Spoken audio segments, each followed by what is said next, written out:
Welcome to MS world. இன்றைக்கி நான் ஒரு மெத்தடில் உங்களுக்கு சிக்கன் குழம்பு செஞ்சு காமிக்கிறேங்க. இது மாதிரி நீங்கள் ட்ரை பண்ணி பாருங்கள். வீட்டில் கண்டிப்பாக எல்லாருக்குமே பிடிக்குங்க. இது டிஃபன், சாதம் எல்லாத்துக்குமே சாப்பிட்டுக்கலாங்க. ஃபஸ்ட்டு முந்திரி பருப்பை ஊற வச்சுக்கிறோங்க. நல்லா ஊறி வந்தால் அரைக்கிறதுக்கு ஈஸியாக இருக்குங்க. முந்திரி பருப்போட அளவு கம்மி பண்ணிவிட்டு கசகசா கூட சேர்த்து ஊற வைக்கலாங்க.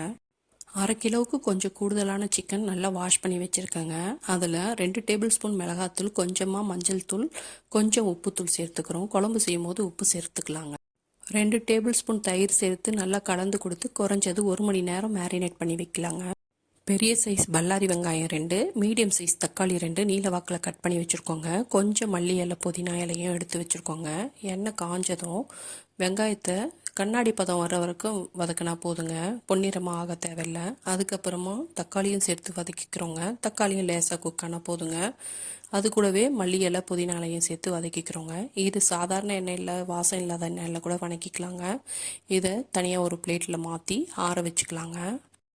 வெங்காயம் சீக்கிரம் வணங்குறதுக்கு கொஞ்சம் உப்புத்தூள் சேர்த்து கூட வதக்கிக்கலாங்க. இது அப்படியே ஒரு பக்கம் ஆறட்டுங்க. முந்திரி பருப்பு ஊற வச்சுருந்தோம் இல்லைங்களா, அதை இப்போ மிக்சியில் மாற்றி நல்லா ஃபைன் பேஸ்ட்டாக அரைச்சி எடுத்துக்கிறோங்க. அது கூடவே ஆறுனதுக்கப்புறமா இந்த வெங்காயம், தக்காளி வதக்கலையும் சேர்த்து நல்லா மையாக அரைச்சி வச்சுக்கலாங்க. சிக்கன் குழம்பு நல்லெண்ணெயில் தாங்க நான் அதிகமாக செய்வேன். ஏன்னா சிக்கனே சூடு, அதனால் கொஞ்சம் குளிர்ச்சியாக இருக்கும். எண்ணெய் சூடு இருந்ததும் ஒரு பட்டை, ஒரு ஏலக்காய், கொஞ்சமாக சோம்பு இதெல்லாம் போட்டு பொரிய விட்டுருங்க. அது பொரிஞ்சு வந்ததும் அரைச்சி வச்சுருந்தோம் இல்லைங்களா, அந்த விழுதையும் சேர்த்துக்கிறோங்க. இது ஒரு 2 நிமிஷம் கூட ஆனால் போதுங்க. உடனேயே 2 ஸ்பூன் இஞ்சி பூண்டு பேஸ்ட்டு சேர்த்துக்கிறோங்க. அது பச்சை வாசனை போனோடனே கருவேப்பிலை கொஞ்சம் சேர்த்து அதோடவே சிக்கனையும் சேர்த்துக்கிறோங்க. இது நல்லா கலந்து கொடுக்கணுங்க. கொஞ்சம் லைட்டாக தண்ணி விட்டுற வரைக்கும் வெயிட் பண்ணலாங்க. மூடி போட்டு கூட நீங்கள் ஒரு 5 நிமிஷம் சிம்மில் வைக்கலாங்க.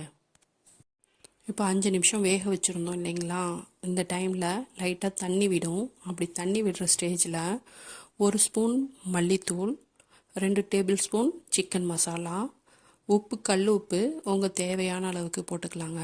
போட்டுட்டு ஒரு 5 நிமிஷம் அந்த மசாலாலாம் கலந்து கொடுத்துக்கணுங்க. அதுக்கப்புறம் மிக்சி ஜார் கழுவுன தண்ணியவே நான் ஆட் பண்ணிக்கிறேங்க. தண்ணியாக இருக்கணும் அப்படின்னா தண்ணி நிறையா சேர்த்துக்கலாங்க. திக்காக இருக்கணும் அப்படின்னா நம்ம தண்ணி கொஞ்சமாக சேர்த்துக்கிட்டா போதுங்க. இது சாதம், டிஃபன் எல்லாத்துக்கூடையுமே சேர்ந்து சாப்பிட்லாங்க. நல்லா இருக்குங்க.